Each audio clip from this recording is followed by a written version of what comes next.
Start loving yourself and your body to lose weight. Sounds like a paradox, right? But it's not only possible, it's essential. My name is Olga Onoshenko, PhD, certified nutritionist, psychotherapist, and this channel is about improving relationships with yourself and your body and losing weight, relying on evidence-based knowledge about nutrition, physiology, and psychology. Do not forget to subscribe if you'd like to receive regular, useful information about sustainable weight loss without stresses, without binges, without yo-yoing. And let me lead you through 10 steps towards loving your body and losing weight. First step, accept that body positivity is not a rebellion against health. Many people say that body positivity is saying that fat is okay, overweight is okay, and it's not about skipping workouts and eating donuts, saying I'm doing what I want to do and you're toxic. Real body positivity is not about loving every single part of your body, every skin fold, every cellulite bump, every love handle you have. It's not about rejecting change, rejecting attempts to lose weight. It's not about glorifying overweight and pretending you're fine when you're actually not.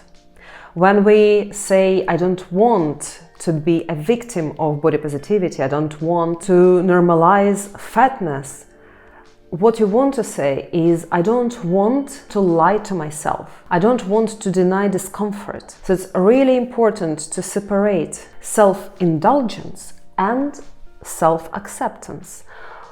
What is true body positivity? Is a movement, is a social cultural movement that developed in response of discrimination based on body weight, skin color, and so on. So it's not about saying that being overweight is okay. It's about accepting your body and body of others, and about respecting your body and bodies of others, and actually wanting to change your body, but not from a position of shame, but from a position of care. So true body positivity is self-care and not a self-destruction. And we do difficult stuff such as planning our meals, working out, not because of shame, but because of a deep sense of our worthiness, whatever body we have. Second,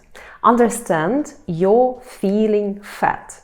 Fat is not a feeling, right? And we may feel okay or we may feel fat depending on our mood, depending on what's going on in our day. In the morning we may feel okay, but in the afternoon we can suddenly feel fat.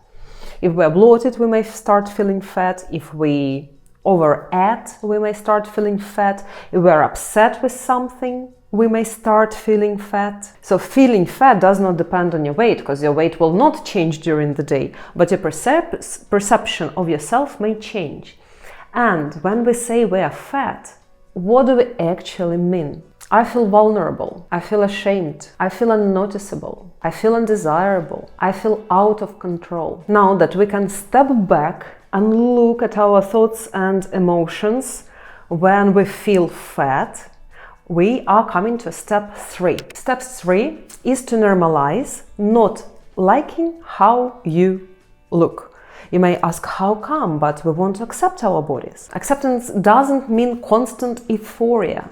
It's about honesty. But healthily disliking how you look means that we look in the mirror, we don't like how we look, and then we think, probably I want to change something. Let's see how I can incorporate more exercise into my routine, how I can eat healthier, how I can work on my eating habits, on my eating behaviors. So this is when not liking yourself does not ruin your day. And unhealthy not liking how you look makes you feel anxious, makes you feel threatened.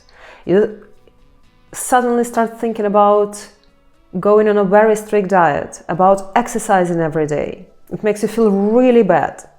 And it may impact your decision of going on holiday because you need to undress then and wear a bikini on the beach, and I'm not ready for beach, and therefore I will not go for holiday. This is where this negative self-perceptions actually impacts your quality of life, because you cannot do what you want to do.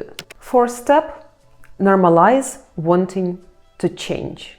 As Albert Ellis, the founder of rational emotive behavioral therapy, says that loving yourself doesn't mean giving up on growth, or accepting yourself does not mean giving up on growth. It means not hating yourself while you grow. So wanting to change does not cancel out our acceptance. And we'll talk a little bit later about how to really accept yourself and your body. Fifth, understand that you will struggle losing weight when you feel threatened in your body. If your body is a source of shame and disgust, your nervous system shifts into survival mode. And in survival mode, our thinking becomes rigid, our focus narrows, our energy drops, and we're more prone to impulsivity, switching to autopilot, eating extra cookie when we really don't want that cookie. So food becomes a coping mechanism. Diets feel like punishment, and it's actually really hard to stick to the diet when you are in a threat mode, when your nervous system in an activated state. Diet becomes just an extra source of stress. So now that you understand the importance of acceptance, step 6, we can combine acceptance and wanting to change. It's not a contradiction. It is emotional maturity. It means I'm okay, I'm worthy as I am, but I want better. I want better because I matter. I'm worthy, not because I'm broken and something is wrong with me. Paul Gilbert, the founder of CFT, Compassion Focused Therapy, says that the most effective way to change is out of self-compassion, not out of self-rejection or self-criticism. And point 7, step 7 you've been waiting for, how to actually accept myself if I'm so imperfect, if I'm constantly self-sabotaging, if I'm overweight, if I'm skipping my workouts, if I'm eating when I'm not hungry, or I'm addicted to chocolate. Start with working on your beliefs. Which beliefs? The beliefs about our appearance, for example. Of course, they're irrational beliefs, and we need to address them, we need to question them. Such beliefs as only thin people are happy, cellulite is unacceptable or ugly, no one will love me unless I'm perfect. Or here are examples about beliefs about our worth. I'm worthless until I lose weight, I'm invisible unless I'm thin, I have to earn being cared for by shrinking. Challenge them, reject them, replace them, grow past them. And by the way, I would like to recommend you a book by Albert Ellis called The Myth of Self-Esteem, where the whole book inspires you to accept yourself by default. What Albert Ellis says, you may accept yourself or not, and we cannot prove that we are worthy of acceptance or we are not worthy of acceptance. It's impossible to prove, it's impossible to disprove. So you make choice. Either you accept yourself or not, whatever you want. But if you don't accept yourself, you're in trouble, because lack of self-acceptance, poor mental health. And if you accept yourself, everything will become better. It's a foundation of your mental health. But as you know, acceptance does not mean the rejection of growth. Step 8. Now, threat is gone and we are working on healthy lifestyle. When your nervous system is calm, if you are regulated, it is easier to plan your meals, to stick to your meal plan, to avoid snacking, to say no to foods that do not make you feel good. I don't talk about clean eating, perfect eating, it's just normalizing eating behavior and not using food as coping mechanism. And then with calmer nervous system, you have more energy to exercise, and exercise gives you more when you're not in chronic stress. And it's easier to follow a routine. It's even easier to to go to bed in time and stop binging on Netflix. So self-control takes effort. But we cannot put in effort if our nervous system is dysregulated. So when we remove threat, our nervous system calms down, we're more likely to self-regulate, we're more likely to control our behaviors. Step 9, make sure that you have resources to self-regulate. So what you need? Structure. Going to bed in time, waking up in time. Regular exercise, regular balanced meals. Clear, realistic goals, which are not demands to yourself, but preferences. I would prefer to exercise more regularly. I would prefer to eat less chocolate when I'm stressed. So it's all about flexibility over perfection, and it takes time. It takes wriggling into your routine. It takes trying, testing through trial and error. What works for you, what doesn't work for you. And of course, allowing yourself making mistakes. If I had extra cookie, what do? Do I self-attack, or do I become curious? How can I avoid eating extra cookie next time? What was going on for me? How did I feel? Which state was I in? Was I nervous, tired, hungry? How can this inform my decisions so that next time I may resist this cookie? Maybe I just need to allow cookies whenever I want them, because I've been restricting them so much, so now I'm fixated on cookies.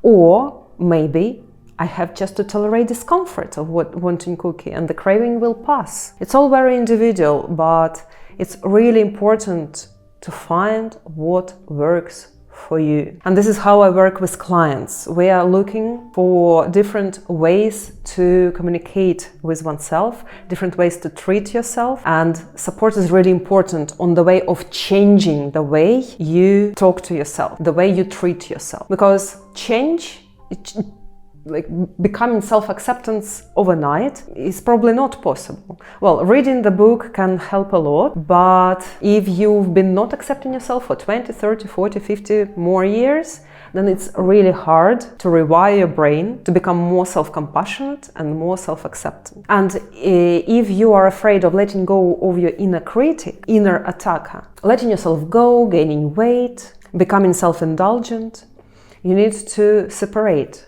internal critic who can be constructive, who can help you to move further. But there is also an inner abuser who beats you up when you make a mistake, when you are imperfect. Instead of being curious, how can I help myself to not make this mistake again, I focus on beating myself up. This leads to really powerful, unpleasant, negative emotion directed at myself, and I want to self-soothe with food.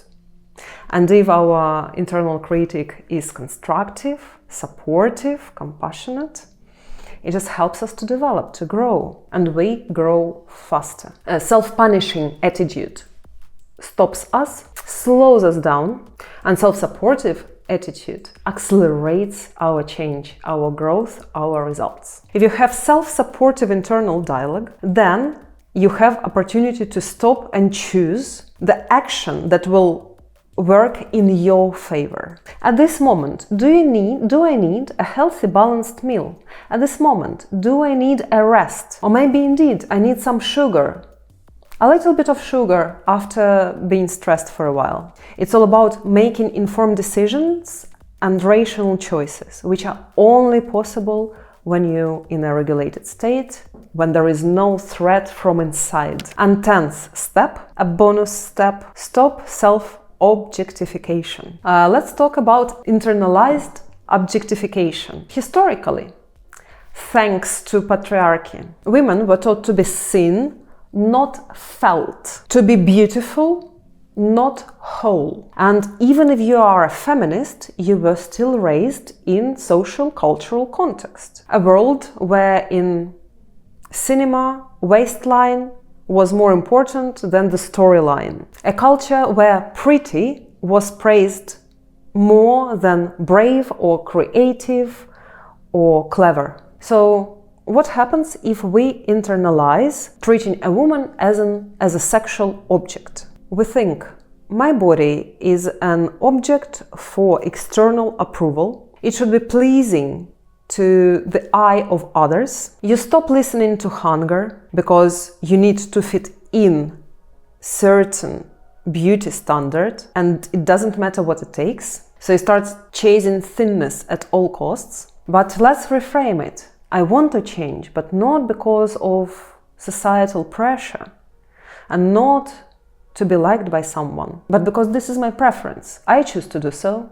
And you can care for yourself instead of trying to fit your body into certain standards.